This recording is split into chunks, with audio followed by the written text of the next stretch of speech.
Hi friends, Prepared Suburbanite here.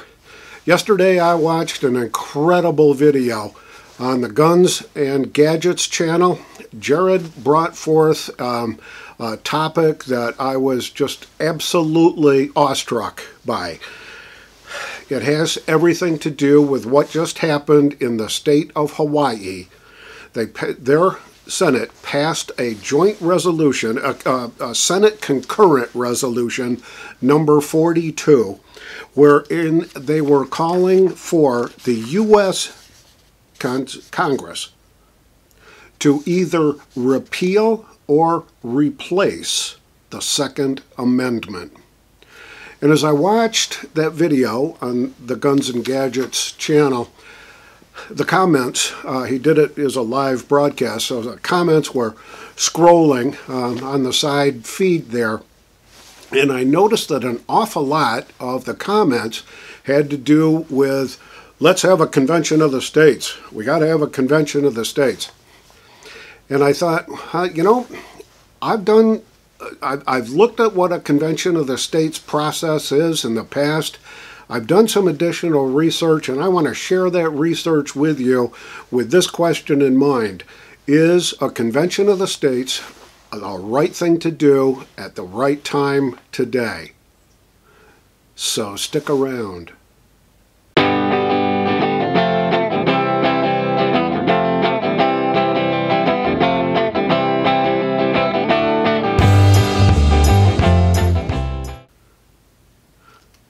The framers of the Constitution gave us a couple of different options to make changes to the U.S. Constitution, and they did that in Article 5. And here's what Article 5 says, and I'm not going to read the whole thing, but just the germane points here.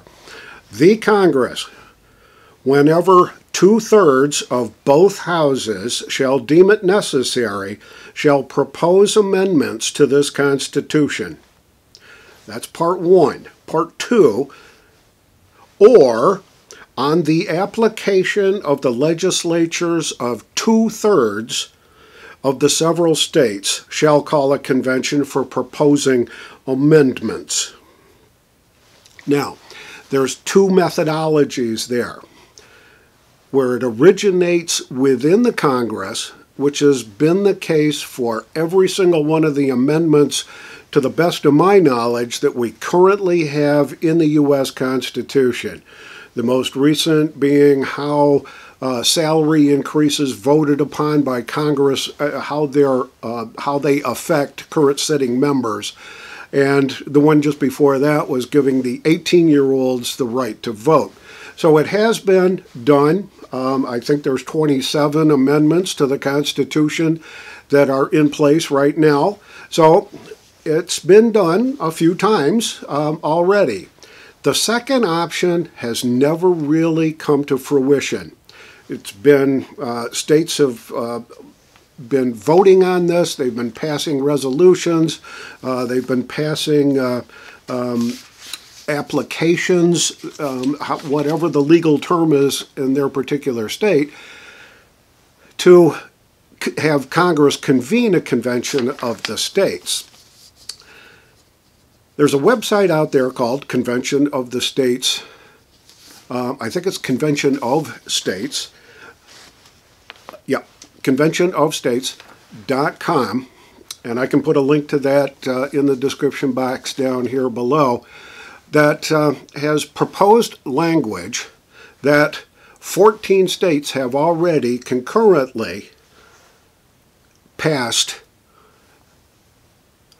articles or resolutions, whatever they want to call it in their state, to convene the Congress, to have Congress convene a convention of the states. Now they need 34. Right now there's 14, so they're about 20 states shy. But there's a lot of activity in a number of states. And the application, and I've checked on a couple of the states that have already passed these applications or resolutions, and here's what they're calling for as far as the subject matter. What amendments do they want to see in a constitutional convention? One is to impose fiscal restraints on the federal government. 2 is to limit the power and jurisdiction of the federal government. And 3 is to limit the terms of office for its officials and for members of Congress. All right, now, there's been 14 states that have said, yeah, this is what we want. They need 34. Still quite a lot of work to be done. It's been endorsed by a lot of conservative thinkers. A lot of people are saying, yeah, this is really time for it. It's really needed and necessary. We've got to have something like a balanced budget amendment, and I'll get back to that in a minute.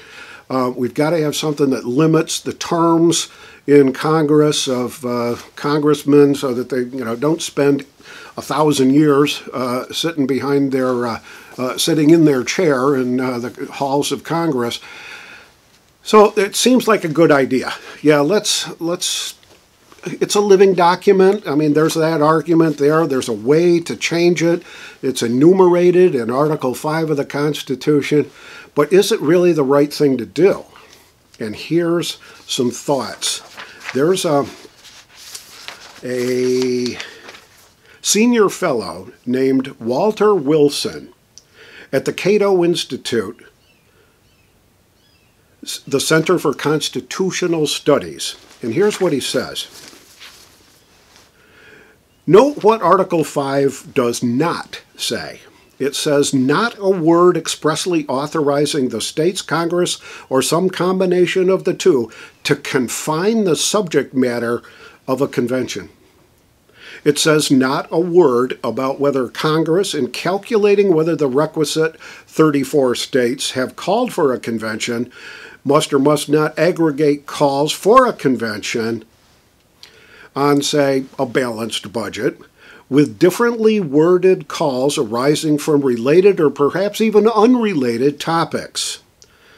It says not a word prescribing that the makeup of the convention, as many conservatives would imagine, will be one state, one vote,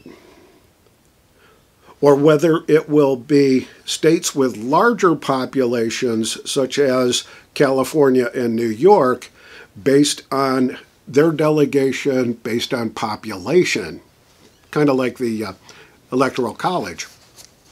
So, there aren't any definitive guidelines.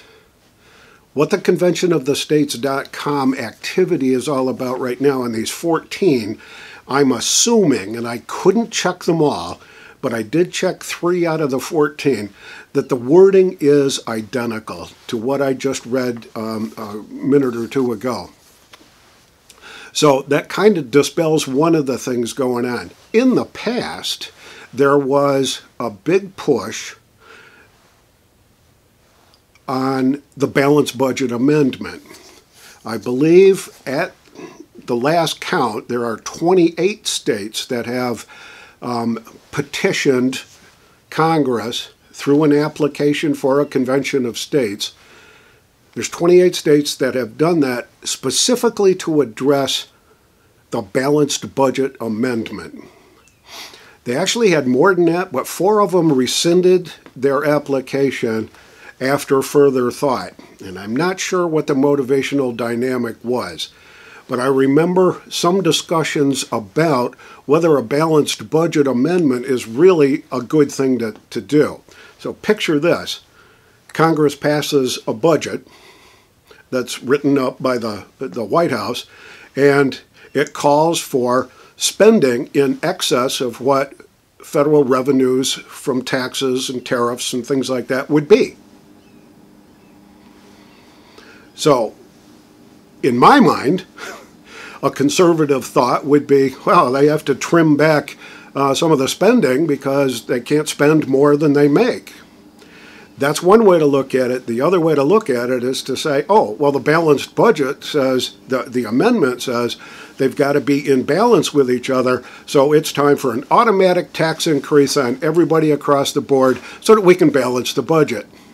So, without it being very specific, without the wording having been adjudicated and discussed in committees and threshed out, It's hard to say what the impact of a balanced budget amendment would be. But it never gained the full momentum to get to the 34 states required for Congress to call for a convention of states. This new initiative has 14 currently, and there's a number of states that are sort of in a process of looking at it anyway. Some of the states actually have some processes concurrent in 2019 that may lead them to making an application and adding to the 14. But it's going to take quite a while. Now, with that said, there are some issues, and I'll go back to what Walter Olson had to say here. The chances of a runaway convention. Now picture what just might happen. You get the 34 states, Congress, according to the Constitution, calls for the convention of states. Somebody decides the rules. Somebody decides who gets to vote on what and how many votes each state gets. And then they get together and say, okay, so what are we going to amend? What's going to be the language and the amendments that we're going to propose here? Well, if Hawaii wants their way, they're going to want an amendment to the Constitution that basically dissolves the Second Amendment. So that's one thing, that's the runaway part. So without very specific rules on what can be handled as far as subject matter goes, and I noticed that the current resolutions that are being passed and discussed in the several states right now, kind of broad topics, restraining fiscal stuff, that. So it's pretty broad. It doesn't say it's going to be an automatic tax increase or it's going to be an automatic spending decrease in order to balance the budget. It's just fiscal restraints. And that can take a lot of different forms. It's going to take a lot of committee work to try to hammer out language that's going to be acceptable so that they can get a passing vote kind of a thing. We'll see. But there are some very inherent dangers going on there. Once you get into the convention, once it's been set and the dates are there and somebody's agreed on a set of rules on how it's going to operate, special interest groups are going to be involved. Are the rules really going to be set in stone, or are they going to be debating the rules during the convention on how we're going to vote and who's going to vote for what and how the representatives from the several states individually are going to be selected in those states? And is that up to the states or is it up to the convention to determine that? An awful lot of stuff to be considered.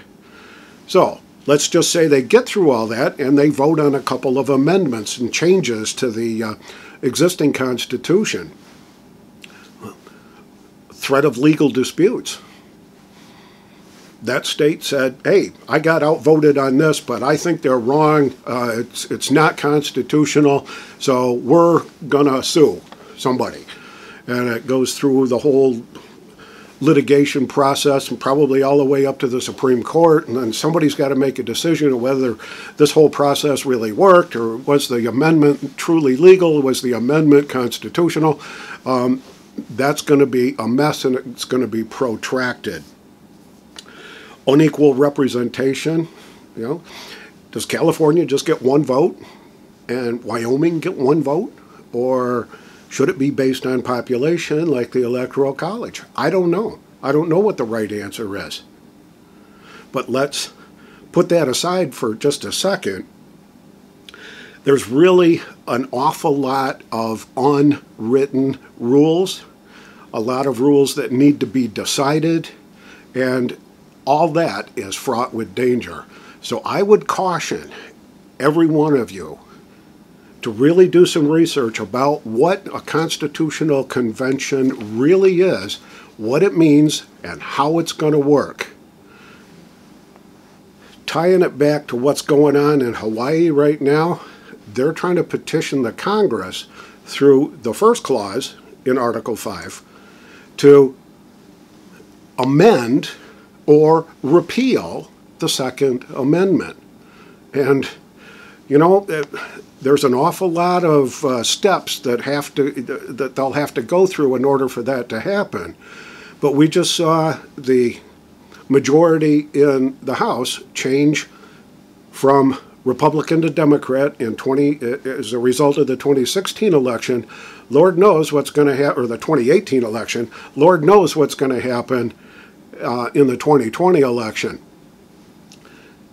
If the Republicans cannot maintain control of the Senate, then it's theoretically possible that Hawaii could actually have its way, that there may be enough votes to get two-thirds of both houses to say, yeah, this is what we want, and then send it out to several states to have them vote on it and see if it actually sticks. We could lose. We could lose big time. This is the Prepared Suburbanite, giving you one more reason to be prepared. I'll see you all on the next video.